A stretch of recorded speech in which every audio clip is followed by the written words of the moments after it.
Niemal 3 lata temu nagrałem film pod tytułem Czy Noriaki Kasai ma jeszcze po co skakać?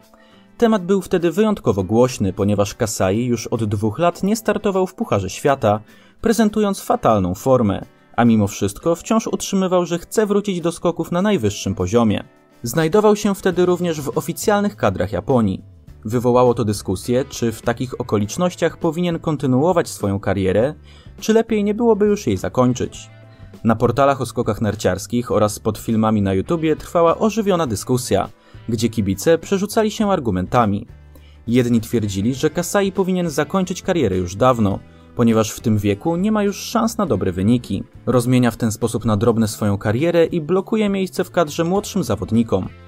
Inni twierdzili, że powinien skakać tak długo jak chce i że to tylko jego decyzja, a powrót na wyższy poziom w przypadku tak wybitnej postaci jak Kasai wcale nie jest niemożliwy. Osobiście należałem do tej drugiej grupy kibiców i myślę, że w tym miejscu warto przytoczyć krótki fragment z tamtego filmu. Jednak według mnie nie jest to dobry argument, żeby kończył on karierę tylko dlatego, że ma dużo lat i prawdopodobnie już nic znaczącego nie osiągnie. Jeżeli miałby zostać powołany do kadry za swoje umiejętności i aktualną formę, to jest to jak najbardziej w porządku. Taki występ byłby też z pewnością szeroko komentowany i mógłby przynieść pewne korzyści marketingowe. Natomiast strata jednego czy kilku konkursów Pucharu Świata dla młodszego zawodnika, który dodatkowo nie prezentowałby w danej chwili lepszej formy od weterana, nie oznaczałaby przecież żadnej tragedii. Oczywiście każdy może patrzeć na tę kwestię nieco inaczej. Chciałem jednak wyrazić swoją własną opinię na ten temat, ponieważ przytoczony argument pojawia się w kontekście Kasaiego bardzo często, a według mnie nie jest on zbyt trafny. Jeśli chodzi o moje osobiste zdanie, to cieszę się, że wciąż możemy śledzić poczynania Kasaiego na skoczniach. Życzę mu powrotu do Pucharu Świata i śrubowania kolejnych rekordów, ponieważ jest on żywą legendą tej dyscypliny, ale również bardzo sympatycznym i charyzmatycznym zawodnikiem. Myślę, że nie byłem w tamtym czasie jedynym, który cieszył się, że Kasai wciąż próbuje swoich sił w tym sporcie i który życzył mu powrotu do Pucharu Świata. Musicie jednak przyznać, że mało kto tak naprawdę wierzył, że jest to możliwe. Niekoniecznie mam tu na myśli sam powrót do Pucharu Świata, co powrót na naprawdę przyzwoitym poziomie i na więcej niż tylko konkursy w Sapporo w ramach krajówki. Pamiętajmy również, że już po nagraniu przytoczonego filmu Kasai zmagał się z niewielkimi kontuzjami, które jednak znacząco wpłynęły na jego plany treningowe, co w wieku 50 lat dawało nam obraz skoczka na skraju jakichkolwiek możliwości w tej dyscyplinie. Mimo problemów zdrowotnych, ponad 50 lat na karku i głosów krytyki, Kasai się nie poddawał i po blisko 3 latach od mojego filmu po raz kolejny w swojej niesamowitej karierze zaskoczył cały świat skoków narciarskich, wracając w świetnym stylu do Pucharu Świata.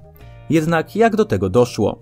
Ponad rok temu swoje cele na nadchodzącą zimę 2023-2024 sprecyzował w wywiadzie udzielonym podczas okresu przygotowawczego. Stwierdził w nim, że jego celem jest powrót do Pucharu Świata, chce znowu być stałym członkiem kadry narodowej i przy dobrej formie jest w stanie powalczyć o czołową 20 konkursów najwyższej rangi. Jakiś czas później jego klubowy trener dodał, że Kasai chciałby zaznać jeszcze w swojej karierze lotów narciarskich, najlepiej w planicy. Można więc podsumować, że właśnie to były jego główne cele na sezon. Powrót do kadry na Puchar Świata, nie tylko w kontekście samego Sapporo, punktowanie w konkursach oraz zaliczenie lotów narciarskich w planicy. Jakie były wówczas reakcje na tego typu zapowiedzi czy też cele? Pozwolę sobie zacytować kilka komentarzy ze znanego portalu o skokach narciarskich. Marzyciel, niech się przeniesie do któregoś z krajów outsiderów, na przykład zmieni obywatelstwo na litewskie, to wtedy ma szansę. Fajnie, że ma marzenia, ale nie łudźmy się, przy zmniejszeniu kwot jest to bardzo nierealne. 2-3 lata temu takie bajania były słodkie, teraz staje się to coraz bardziej żałosne. Gość chyba nie potrafi odnaleźć się poza skokami. Robi tam za maskotkę jakiegoś korpo, płacą mu za zabawę w skoczka, więc w tego skoczka się bawi. Obie strony zadowolone, a żeby zabawa była kompletna, musi od czasu do czasu zarzucić jakimś farmazonem w stylu przygotowuje się do Igrzysk Olimpijskich. Od cała tajemnica, fajny sposób na życie sobie znalazł. Ja ci, Nori, życzę wszystkiego co najlepsze, ale obawiam się, że po obcięciu limitów nawet do krajówki się nie załapiesz. Noriaki nadaje się do memów. W ostatnich sezonach za każdym razem można się pośmiać z jego zapowiedzi. Najpierw w sezonie ogórkowym, a później przed startem sezonu zimowego. Sukcesem będzie, jak załapie się na krajówkę w Sapporo, bo na nic innego raczej liczyć nie może. To tylko niektóre komentarze pojawiające się pod artykułami na temat celów Kasaiego na zimę.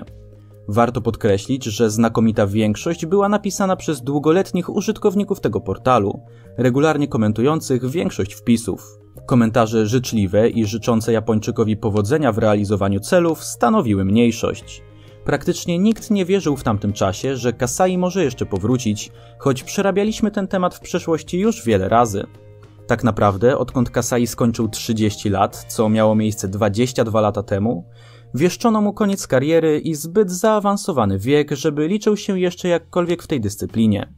Jak widać, mimo wielokrotnych pomyłek na przestrzeni 22 lat, niektórzy nigdy się nie nauczą. Wracając do głównego wątku, pierwsze przebłyski lepszej formy Japończyka mogliśmy obserwować podczas krajowych japońskich zawodów na krótko przed startem zimy.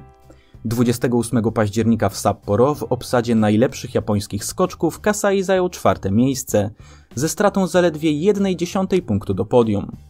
Zimą w międzynarodowych zawodach pojawił się po raz pierwszy w styczniu podczas Pucharu Kontynentalnego w Sapporo. Przy solidnej obsadzie zajął wysokie 9. miejsce, potwierdzając dobrą dyspozycję. Na początku lutego podczas lokalnych zawodów w Sapporo zwyciężył z dużą przewagą, choć warto zaznaczyć, że odbyło się to pod nieobecność kadry z Pucharu Świata. Kasai pokazał jednak w ten sposób, że jeżeli ktoś z tej kadry ma wypaść, to jest on pierwszym kandydatem do wskoczenia na jego miejsce. Warto zaznaczyć, że w tamtym czasie narracja kibiców wokół Kasaiego uległa poprawie. Nagle większość zaczęła mu życzyć powrotu do Pucharu Świata, nazywać legendą i chwalić jego niesamowite wyczyny. Czy jednak te wyniki przekonały wszystkich? Jak widać, absolutnie nie. Niecałe 2 tygodnie później na tej samej skoczni odbyły się kolejne krajowe zawody. Tym razem Kasai zajął 2. miejsce, potwierdzając tylko stabilną i wysoką formę. 2 dni później japoński związek narciarski potwierdził, że Noriaki Kasai zostanie powołany na najbliższe zawody Pucharu Świata w Sapporo. Na domowej skoczni w sobotnim konkursie Kasai wchodzi do 2. serii i kończy zawody na miejscu 30, zdobywając pierwsze punkty od 5 lat. Zostając tym samym najstarszym skoczkiem w historii, jaki wystąpił w zawodach Pucharu Świata i najstarszym z punktami. Oba te rekordy odebrał oczywiście samemu sobie. Warto zaznaczyć, że sam Japończyk był bardzo niezadowolony ze swojej postawy i twierdził, że skoki oddawane w ten weekend były mocno zepsute. Mimo wszystko Kasai dostał powołanie na zawody Pucharu Świata w Lahti, wchodząc tym samym do stałego składu Japonii na Puchar Świata. W Finlandii poprawił się względem domowych konkursów, zajmując w niedzielnych zawodach 28 miejsce. Zasilił również Japonię w konkursie drużynowym, udowadniając, że jest w tym momencie 4. najlepszym japońskim skoczkiem.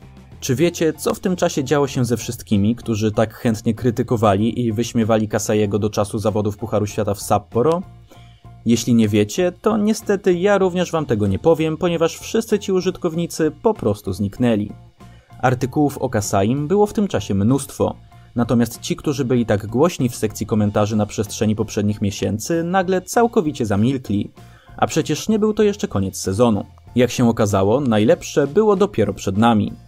Podczas turnieju Row Air Kasai zapunktował w Vikersund, zajmując najwyższe w sezonie 27 miejsce. Wystartował również w Planicy, gdzie w konkursie indywidualnym był 29, a w konkursie drużynowym był solidnym punktem swojej reprezentacji. Miał również okazję poszybować dwukrotnie za 200 metr, a w konkursie drużynowym uzyskał nawet 210,5 metra. Noriaki Kasai spełnił tym samym wszystkie cele, które zakładał na zimę 2023-24. Powrócił do stałej kadry Japonii na zawody Pucharu Świata. Punktował w konkursach indywidualnych zarówno w Japonii, jak i za granicą. Miał okazję zaznać lotów narciarskich w Vikersund i Planicy i na obu skoczniach wchodził do 2. serii, latając za 200 metr. Udowodnił wszystkim, że jest w stanie prezentować się dobrze nie tylko na krajowym podwórku, ale również na arenie międzynarodowej. Wszystkie komentarze sprzed sezonu w tym kontekście zestarzały się naprawdę źle.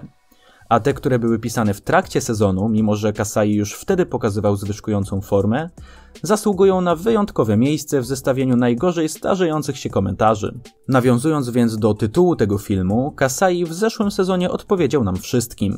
Krytykom i hejterom odpowiedział piękną ripostą. Natomiast tym, którzy w niego wierzyli, pokazał, że rzeczywiście warto było dać mu szansę.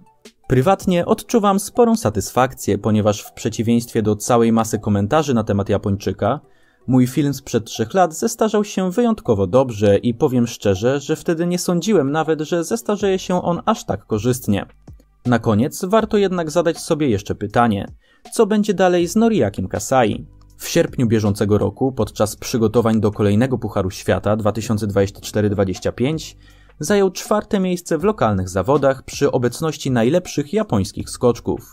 Natomiast miesiąc później, we wrześniu, w kolejnych krajowych konkursach uplasował się dwukrotnie na najniższym stopniu podium. Widać więc, że jego forma jest na bardzo podobnym poziomie do tej z zeszłej zimy. Jednak bez względu na to, czy Kasai będzie skakał w tym sezonie w Pucharze Świata i jakie będzie osiągał wyniki, w moich oczach pod względem sportowym dożywotnio należy mu się ogromny szacunek za wszystko, co pokazał na przestrzeni wielu lat. Za to, jak wiele niesamowitych rekordów pobił, a następnie wielokrotnie wyśrubował. I za to, że przez całą swoją długą karierę za każdym razem zamykał usta swoim krytykom i udowadniał, że nie ma dla niego rzeczy niemożliwych. Bez względu na to, co Kasai zrobi ze swoją karierą w przyszłości i jakie cele będzie sobie stawiał, oraz czy uda mu się je zrealizować, moim zdaniem zasługuje na szacunek i docenienie. A osoby, które dalej go krytykują, naśmiewają się i nazywają prześmiewczo pradziadkiem czy memem, mimo że Kasai zamykał im usta od ostatnich ponad 20 lat i dalej to robi, no cóż, takim osobom chyba już nic nie pomoże. Cała reszta kibiców wie natomiast, że Kasai zweryfikował waszą opinię i ja osobiście w dalszym ciągu życzę sympatycznemu weteranowi wszystkiego co najlepsze.